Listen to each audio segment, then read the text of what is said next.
Hey guys, my name's Cameron and welcome to the Driving Edge Garage. Behind me we have my S197 Mustang. And I was going to do a build breakdown on it for you.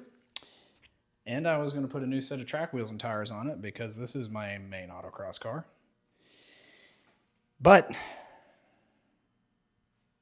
it broke. So instead, I bought something else, but we'll introduce that later. Suspense, right? Well, some of you may be asking, especially those of the broccoli-haired variety, why do I love a 3-valve Mustang? Well, it's my dad's fault, and I love my dad.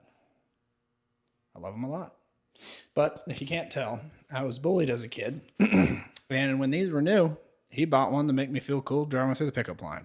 And boy, did that work, and I had to own one for the rest of my life. So as soon as I made enough money to scrape together a whole entire $6,000, I bought this beauty right here and started spending way too much money modifying it so it won't be as fast as your G80 M3. But I had a lot of fun doing it. That all being said, since she was naughty, I decided to go buy another car, which we'll get to modify today. So today's video is actually going to be the top mods you should do, in my opinion, after owning a whole 3 Mustangs and racing an S197 in autocross. What are the best mods to do first on your S550 Coyote Mustang GT? And here's my new to me 2015 Mustang GT Performance Pack. Whoa, hey, he got a Coyote instead of a 4.6. I don't have to hear it anymore. Yay. Whoa. Well, a little bit about this car. Always liked the S550. Back in the day, the first Mustang I had was an EcoBoost S550. And whatever, get all your comments out with that one, blah, blah, blah. But it's the same chassis, and I learned a lot about it. And that's the car my wife and I met with. And now some of you are probably wondering, wow, holy crap, how does this guy have a wife? Well, let me tell you what, she's awesome, and she lets me have cars. And now you're all like, wow, how'd you find a wife who lets you have cars? Well, I'll tell you what. I had to learn something called girl math. Yep, that's right. That's right, ladies and gentlemen. I had to learn girl math. And now my wife calls it car guy math. Because if you get a good enough deal on something, you can tell your wife, well, we can make a lot of money on this whenever it sells. Whoever said it was going to sell. That's actually because she fell in love with it. And now you ask, how do you have 2? Well, in order to make sure that first S197 never got sold, we got engaged in it, and then we got married in it. So now she's fallen in love with both Mustangs, as well as me. First and foremost, Jesus. We both love Jesus a lot. I hope you do too. If not, that's cool, man. But this 2015 Performance Pack, I bought it. And yeah, it's a premium package. It's got some big brakes. And we'll go into more on that in a bit. But this is a quick intro, so here's some B-roll of what it looks like. B-roll. Why isn't the B-roll started?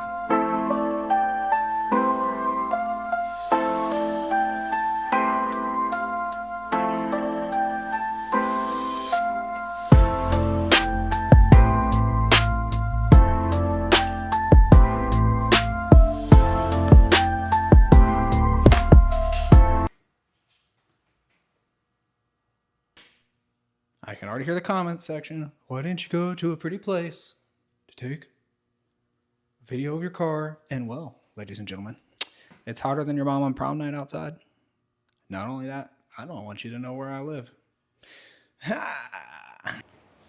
All right, let's break down those mods we're putting on today. And some of you may ask, why are you putting on these specific mods? Well, as you can see from the B-roll I just took, we have all new struts. This S550, because it was so inexpensive, has 130,000 miles on it. Now, those are one-owner miles. and mostly highway miles, according to what he said. Do I believe him? Yeah, actually I do. The bushings look great on this car, but the front struts are definitely a little floatier than they should be. Well, that didn't really show it that well, but maybe I'm dumb. Or not. Who knows? But hey, we all need an excuse for car parts. And now I know some of you are asking, wow, Cameron, how do you afford to buy all these things? How much debt do you have? Well, let me tell you what, ladies and gentlemen.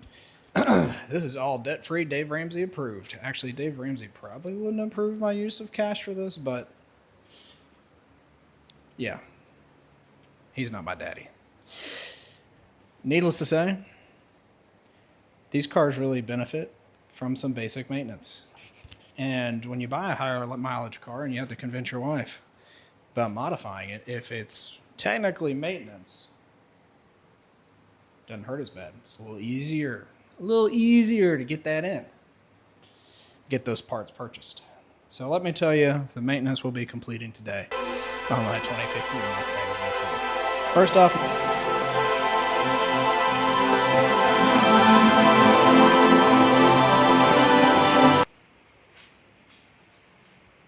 First off, new struts. Obviously, those are a little worn out, and obviously, the springs have some miles on them too. So we need to add some lowering springs with a much higher spring rate.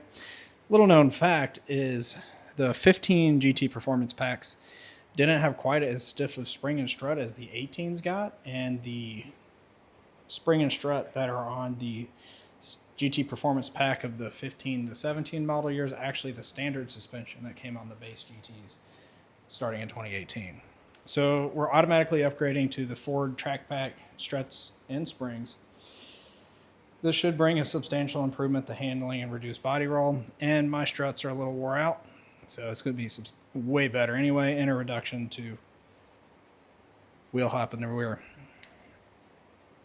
The next thing you probably saw, because you didn't pay attention to the chassis braces, are the wheels. Yes, Facebook Marketplace finds for the win. Those are a set of SVE Ford PP2 pack GT knockoff wheels. They are flow formed and they are substantially lighter than the factory wheels. They're 285 square. Now, I should have got a 305 in the back. Blah, blah, blah. Well, these were on Facebook Marketplace for a lot cheaper than what I would pay at LMR. Now, I did order the rest of these parts from LMR, and no, they didn't sponsor this. I paid full price. So, hey, Mustang brands out there, you want to send me some parts? If I like them. Or if they're free, might give them a shot. Because this stuff doesn't pay for itself. And now some of you ask, wow, how do you pay for all that? Well, I have a day job. And if y'all want to keep seeing lots more parts go on project cars or new project cars being bought, or the S197 hashtag save the 197, I need you to buy more furniture. And that's what I do for work. I sell furniture. So please go buy some Theodore Alexander furniture in North Carolina, South Carolina, or Virginia. The more you buy, the more car parts I can buy. That, or just subscribe and maybe YouTube pays me, but based on what I've seen on the internet, that's not really the case. I'm just doing this for my own fun at this point. And y'all are listening to me rant about stuff, so yeah. Did this car come with any pre-existing mods? Yes, one. It came with a Roush axle bag exhaust. It's very tame. It does not sound like your normal Coyote. Am I going to be changing that in this video? Probably not, because I want to continue to learn how to drive and not piss off all my neighbors. My S197 is straight piped and cammed, so trying to find some love out here. There's a few parts I've missed in our first exclamation that I videoed in the B-roll, but didn't get into because I got too excited about struts and springs. You know how I get. Anything for things that go up and down. So we have subframe lockouts, because if you've ever seen one of these wreck, they're known for snap oversteer. Well, one, there's not great drivers who get a hold of a 400 to 500 horsepower car. Yeah, let's learn how to drive. But they're notorious for snap oversteer because the bushings are so soft in the IRS. that it moves around. So those lockouts help prevent that, as well as the subframe braces seen there below. Now, there's a few things that I already installed because I didn't know I was going to become a YouTube noob. And I have already installed a set of Steeda bushing inserts, as well as Steeda. Was it Steeda? Man, that's close enough. Could have been one of the other brands that was cheaper. But Steeda IRS centering doodads. Those go in the IRS, which you'll see when I take it apart to put the shocks and springs and lockouts on the back. You know, I'm not very good with words. So, yeah. All right, so I guess back to it. Here's a time lapse of me putting the car up on jack stands and taking the wheels off. I hope you enjoy that, and me pacing around here because I'm trying to figure out what I'm supposed to say because I've never made a YouTube video before. But hey, I once founded a club called the Catamount Motor Club and had to walk around making up nonsense to keep them excited.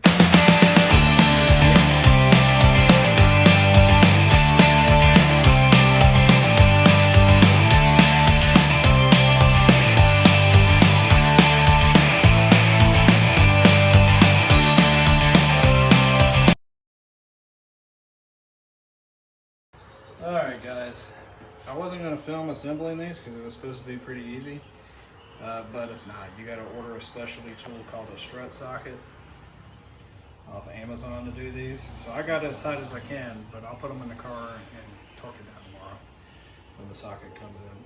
But basically it has an open side over here, so you can put a 10 mil wrench on this and tighten it down. So if you're assembling these yourself, because you want to save money and be cheap like I did, you know, and save about $800 versus buying that whole kit, yeah, you know how to do that. But you don't actually need a compressor because the spring's so short. So slap it on there, put that thing down, and then tighten it up once your nut comes in.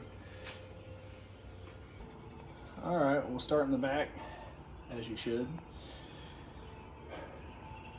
It's not that hard to do. So we'll take these two nuts out. Two nuts on the bottom, pull the shock out, drop the subframe, pull the spring out, put our subframe lockouts in, put the spring in, tighten this up.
Well, you guys, that was a lot more of a pain in the butt than I expected.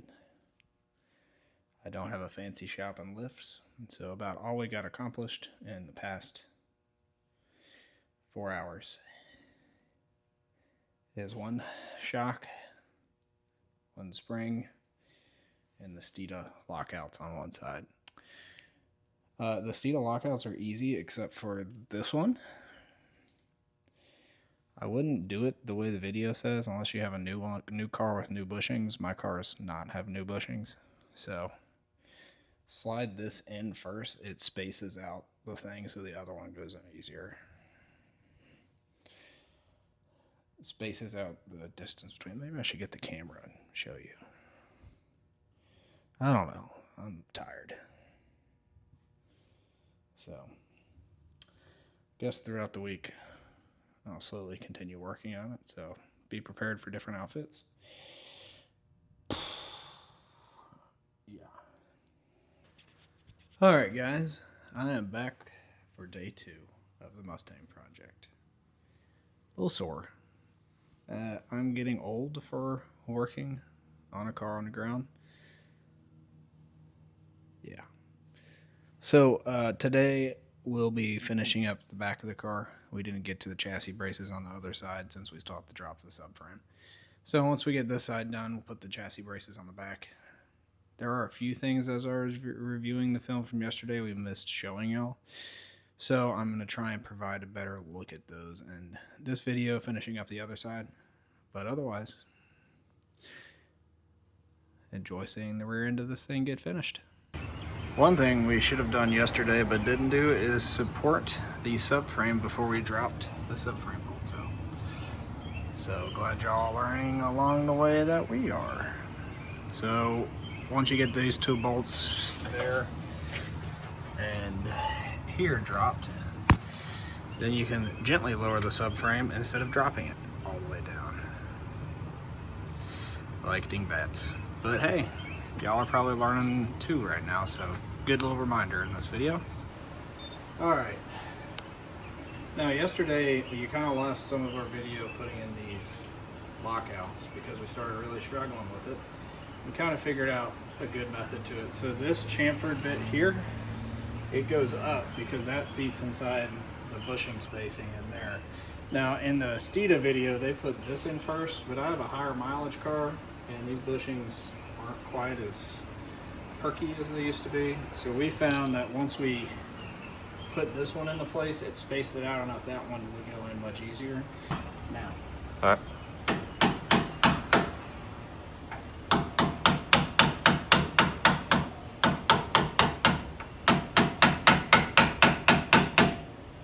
Alright, so you see how that's seated in, and now that spaced it correctly. So when you go to give it the reach around and slip this in, it'll make it a lot easier. Okay, so the best way to do this, like we were discussing before, is to start this, but you don't want to drive it all the way in. You want to have about a finger width in there, so that'll start to spread this. And then you want to spray a little WD-40 in here and start this, and then you can actually wedge on the back of it with a pry bar, and that'll slide it in.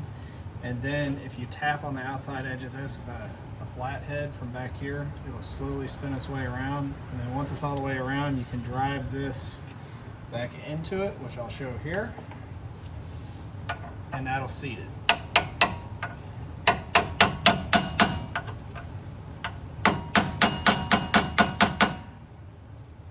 And then you just run your screws in. Call it a day. Alright, so it comes with 2 sizes of these. The smaller one goes in the front, the bigger one goes in the back. They're pretty self-explanatory. They just sit in there in the recessed parts of the bushing. Then this one comes in and goes right here. I might have to squiggle it on. There we go. Like that.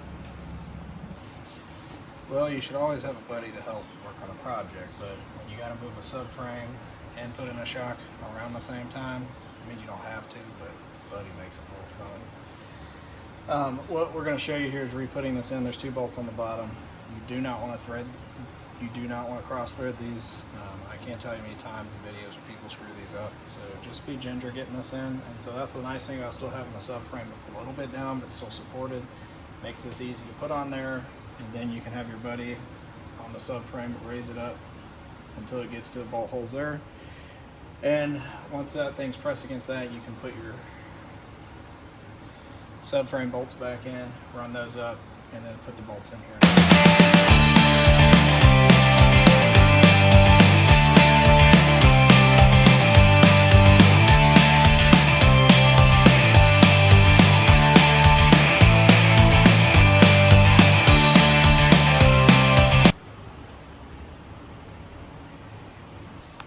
Alright, once you get those bolts in, there are two dowels right here, so have your buddy run the subframe up and then pin these against the dowels, and that should hold it in place while you put your subframe bolts back in, and then you can put those bolts in.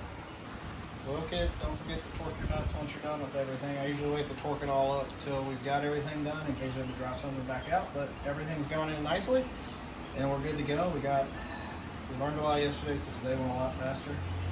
So always torque your nuts, kids.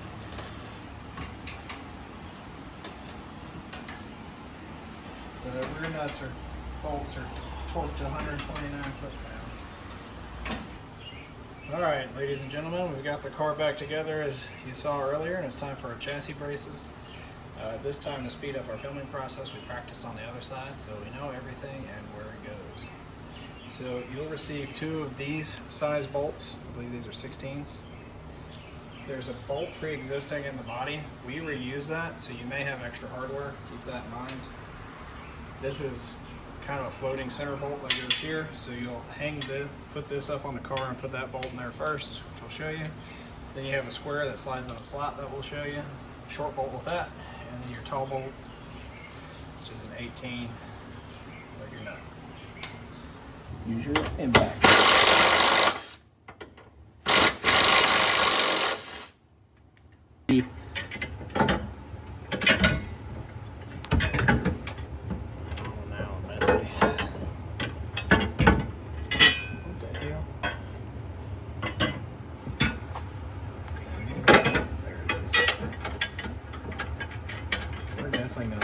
Cutting out the stupidity.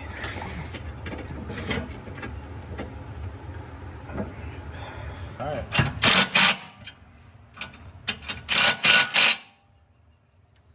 Alright, we'll go look at the torque spec and get back to you. Alright, once you're done, you gotta torque all your bolts up. The front three will be 45 foot-pounds and the rear two will be 55. Nope, I got that off the internet, so if you break your bolt, it's not my fault. All right, now we're moving to the front. We definitely didn't do the other side first to learn how to do this. But pretty simple process for doing front struts. It's a lot less complex than doing the back, a lot fewer bolts. So basically, you're going to come in here. You want to remove this caliper first. There's two bolts on the back of that. They are 15 millimeters. There's two 24-inch bolts behind it on the bottom of the strut you're going to want to undo. There's three size bolts I don't remember right now up top here, but you can figure that out on your own. You got a toolbox. And same for the sway bar end link here. You'll have to take that off. We may do a little video for this. You have to put a wrench down here and then run this bolt here, which is a 8 mil out to get that off. And then there's a few clips on this strut. You'll have to take off one here and one here, and then let that out. Get these bolts off, hammer that out, let it out the top, and you're good to go. And we'll give you a little B-roll of me doing it.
184 foot-pounds lighter.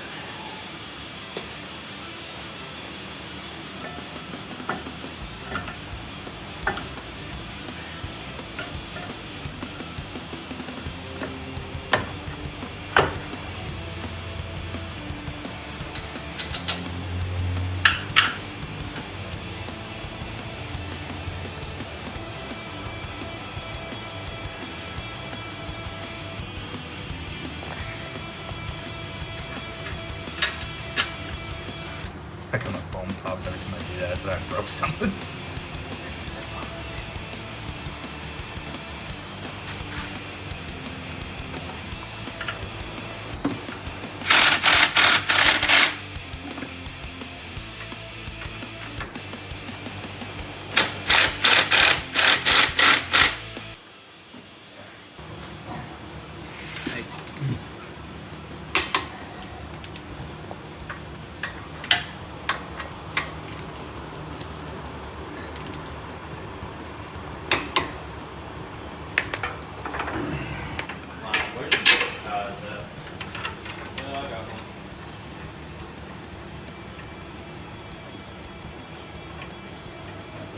I don't know how long that one's gonna last, but if it breaks, I can get another one. It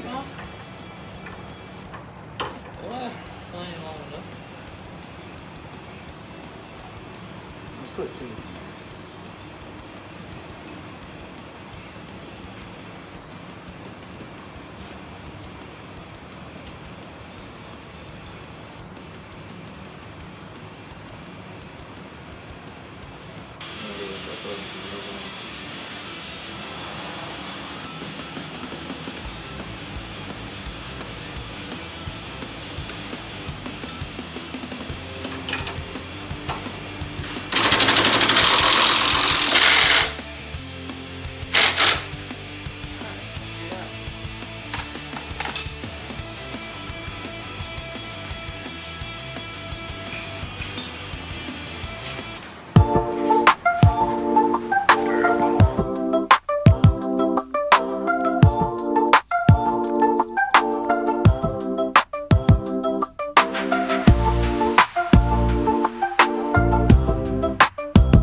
Alright, y'all, and if you can't tell by the B-roll I just filmed, the project's done.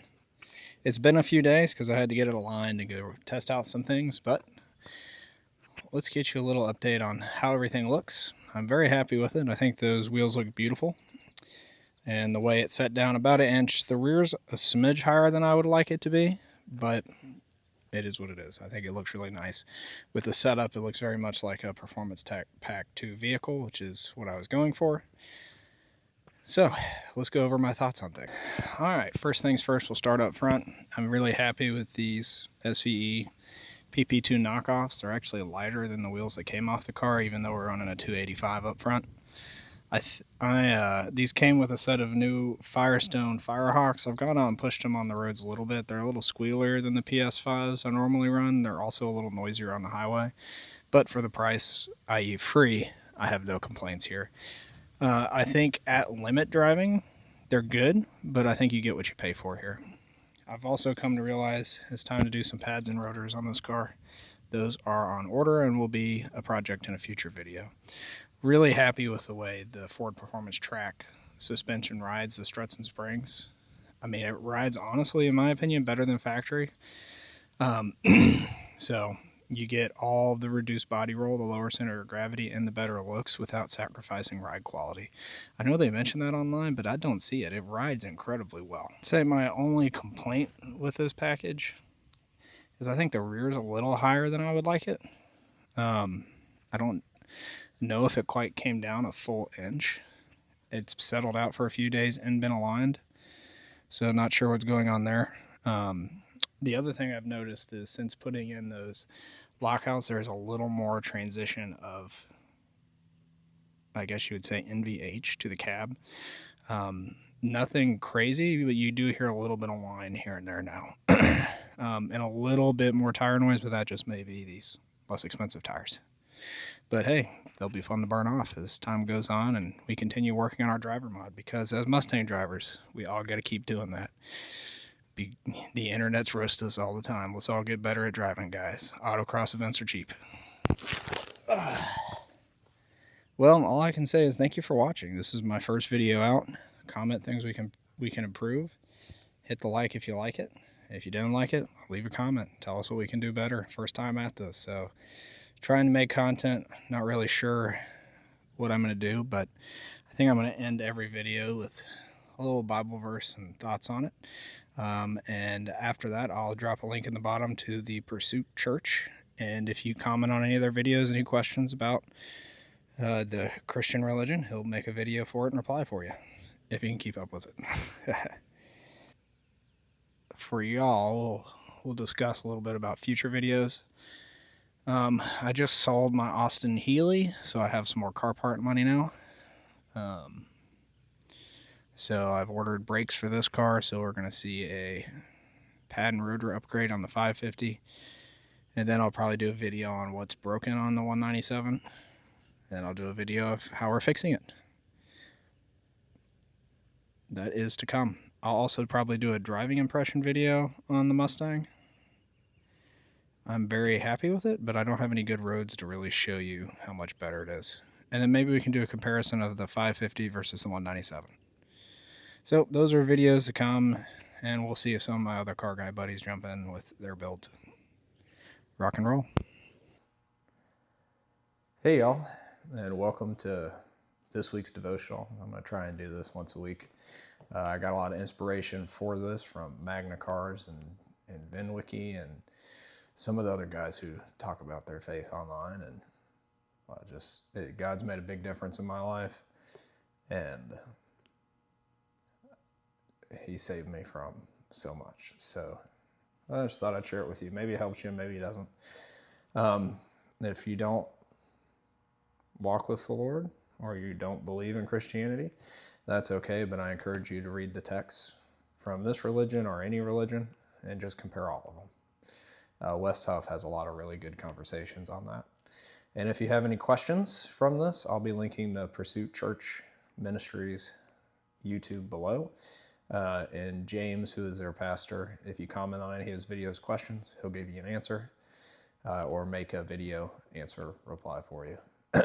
Kind of calling him out here. We'll see what he does with it. He told me he'd do it, so we'll see what happens. But today we're going to be in Hebrews, specifically Hebrews 12.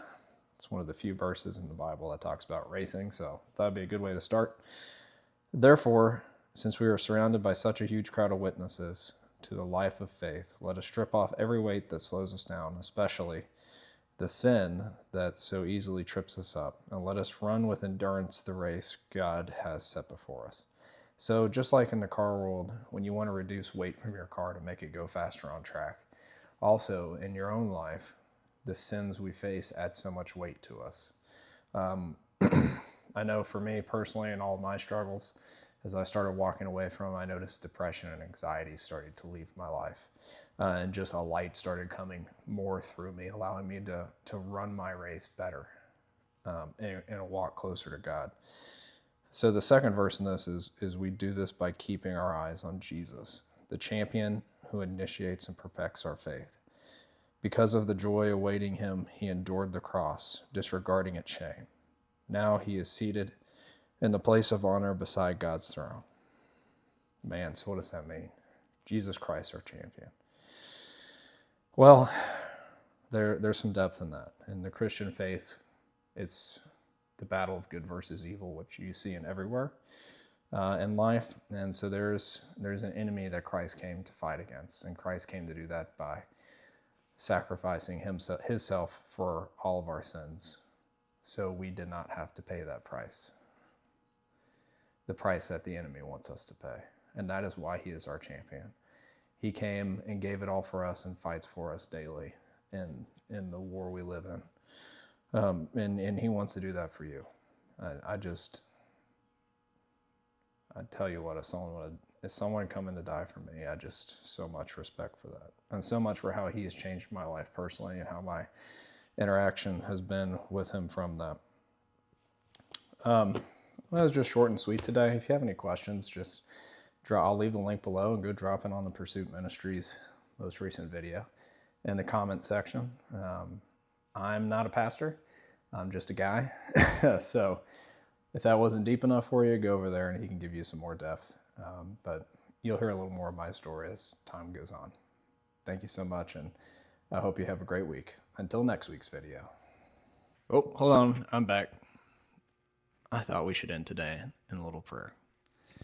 Father God, I thank you so much for each of the men and women watching this, God. I don't know if this makes any difference in their life, whether it's the video or the devotional, God, or your word, Lord, but I just ask that if they know you, God, they feel you and know you in a different way today, God. And if they don't know you, Lord, I just ask that you find them where they're at right now. And I just ask they feel your presence and know how real you are, God.